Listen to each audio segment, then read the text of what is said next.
నంద్యాల జిల్లాలో వికసిత్ భారత్ సంకల్ప యాత్ర విజయవంతంగా ముగిసింది.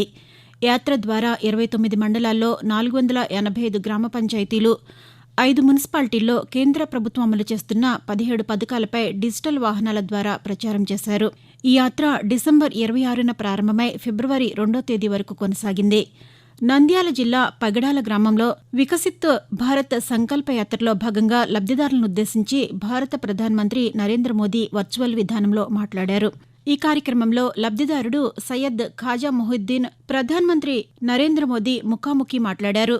ఈ సందర్భంగా ప్రధాని మాట్లాడుతూ ఆంధ్రప్రదేశ్లో రైతుల పంటలను కాపాడుకునేందుకు ప్రతి గ్రామంలో నాబార్డు ద్వారా గోడౌన్లు నిర్మించామని అన్నారు. ప్రధానమంత్రి టీబీ ముక్త భారత్ అభియాన్ కింద నిక్షయ మిత్ర కిట్లను, ఆయుష్మాన్ భారత్ హెల్త్ కార్డులను, ఉజ్వల యోజన కింద వంట గ్యాస్ కనెక్షన్లను, ఇతర పథకాలను వినియోగించుకుంటున్నారని తెలిపారు. సుమారు 2 నెలల పాటు జిల్లాలో సాగిన వికసిత్ భారత్ సంకల్పయాత్ర ద్వారా పథకాలందుకున్న లబ్దిదారులు తమ అనుభవాలను పంచుకుంటూ ప్రధాని మోదీకి కృతజ్ఞతలు తెలిపారు. 14వ జాతీయ ఓటర్ల దినోత్సవాన్ని నంద్యాల జిల్లా కేంద్రంలో జనవరి 25వ తేదీన ఘనంగా నిర్వహించారు. ఓటు హక్కు ప్రాధాన్యతను వివరిస్తూ ర్యాలీలు, అవగాహన సదస్సులు నిర్వహించారు.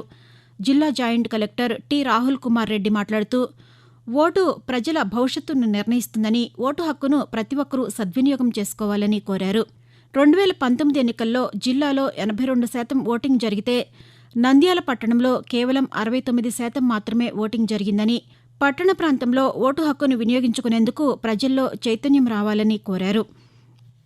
నంద్యాల జిల్లా డోన్ పట్టణంలోని ప్రభుత్వ ఐటీఐ కళాశాల ఆవరణలో 11 కోట్ల రూపాయలతో నిర్మించిన హాస్టల్ భవనాన్ని ఆర్థిక శాఖ మంత్రి బుగ్గన రాజేంద్రనాథ్ రెడ్డి ప్రారంభించారు. ఈ సందర్భంగా మంత్రి మాట్లాడుతూ కేంద్రీయ విశ్వవిద్యాలయం ఏర్పాటు చేస్తున్నామని, డోన్ నియోజకవర్గానికి తాగునీరు అందించేందుకు గోరకల్ రిజర్వాయర్ నుంచి 750 కోట్ల పనులు ప్రారంభించామని చెప్పారు. డోన్ నియోజకవర్గంలో 120 కోట్ల రూపాయలతో ప్రతి గ్రామానికి కొత్త రోడ్లు వేశామని అన్నారు. 8 కోట్ల రూపాయలతో ఆటోనగర్ నిర్మిస్తున్నామని వెల్లడించారు. నంద్యాల జిల్లాలో రాష్ట్ర బీజేపీ అధ్యక్షురాలు పురంధేశ్వరి కేంద్ర ప్రభుత్వం చేపడుతున్న పథకాల గురించి వాల్ పెయింటింగ్ ప్రారంభించారు.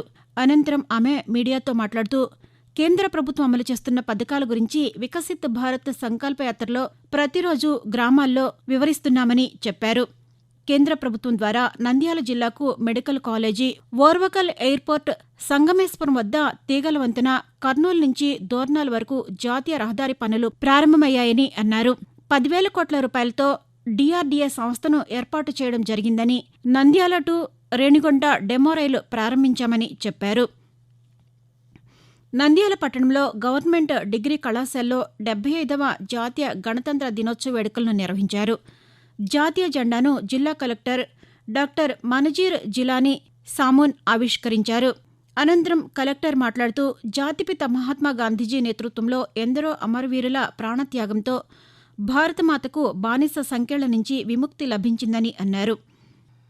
నంద్యాల జిల్లా ఆళ్లగడ్డ పట్టణంలో పర్యాటక, క్రీడా శాఖ మంత్రి ఆర్కే రోజా, శాప్ చైర్మన్ బైరెడ్డి సిద్ధార్థ్ రెడ్డి ఇండోర్ స్టేడియంను ప్రారంభించారు. ఈ సందర్భంగా మంత్రి మాట్లాడుతూ ఆడుదాం ఆంధ్ర ద్వారా ఎంతోమంది క్రీడాకారుల నైపుణ్యాన్ని వెలికితీశామని తెలిపారు.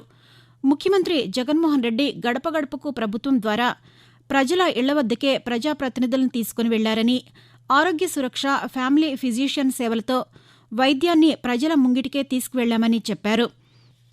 నంద్యాల జిల్లాలో రానున్న సార్వత్రిక ఎన్నికల సమర్థ నిర్వహణకు పటిష్ట ప్రణాళికలు రూపొందించుకోవాలని జిల్లా కలెక్టర్ డాక్టర్ కె. శ్రీనివాసులు 16 కమిటీల నోడల్ అధికారులను ఆదేశించారు.